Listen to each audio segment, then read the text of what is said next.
Hi అండి అందరికీ. ఈరోజు నేను మా అత్తయ్య వాళ్ళ ఇంటికి వచ్చాను. ఇక్కడ కూడా కుకింగ్ వీడియో చేసేస్తున్నా.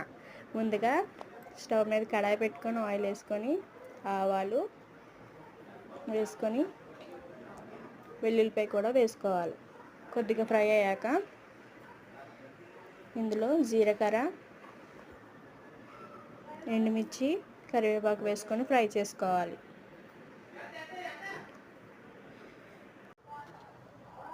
తర్వాత ఇందులో ఉల్లిపాయ వేసుకోవాలి.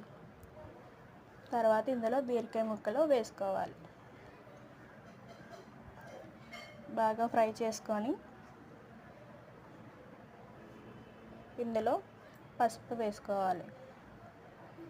కొంచెం సాల్ట్ వేసుకొని ఒక హాఫ్ అన్ అవర్ ఉడికించుకోవాలి.